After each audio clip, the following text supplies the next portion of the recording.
Sa Nueva Ecija, isang kakaibang paraan ang ginawa ng Simimban Elementary School para mas lalo pang mahikayat ang mga bata na magbasa.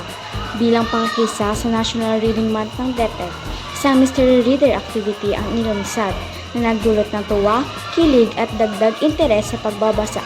Narito ang ulat. Nitong Biyernes, ika-21 ng Nobyembre, naging makulay at puno ng sigla ang bawat silid-aralan sa Simimbaan Elementary School. Lahat kasi ay naging kabahagi sa pagdiriwang ng National Reading Month.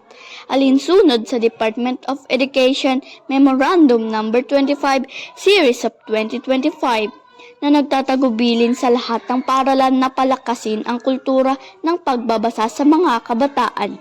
Dahil din ito upang matuto sila ng mga kaalamang kakailanganin nila sa pag-aaral.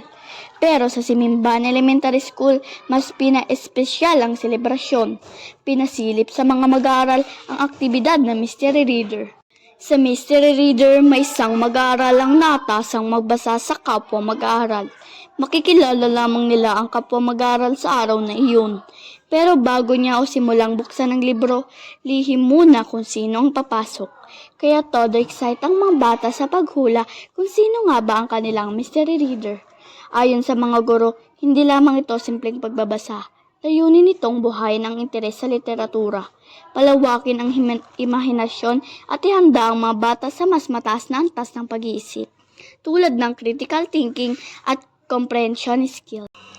Hindi lang sa eskwela mahalaga ang pagbabasa. Ayon sa DepEd, may malaking implikasyon sa lipunan ang pagkakaroon ng batang bihasa sa literasiya. Mas nagiging mapanuri sila sa impormasyon, mas mahusay magdesisyon at mas nagiging produktibong mamamayan sa hinaharap. Para sa Simimbaan Elementary School, ang bawat pahinang binabasa ng bata ay hakbang tungo sa isang mas maunlad at mas edukadong komunidad. Ginagabayan nito ang bawat isa na magkaroon ng kaalaman at maintindihang mabuti ang pinagmulan ng bawat impormasyong kanyang pinaniniwalaan. Sa simpleng paraan, ipinakita ng Simimban Elementary School na ang pagbabasa ay hindi kailangang maging nakakapagod o nakakatamad.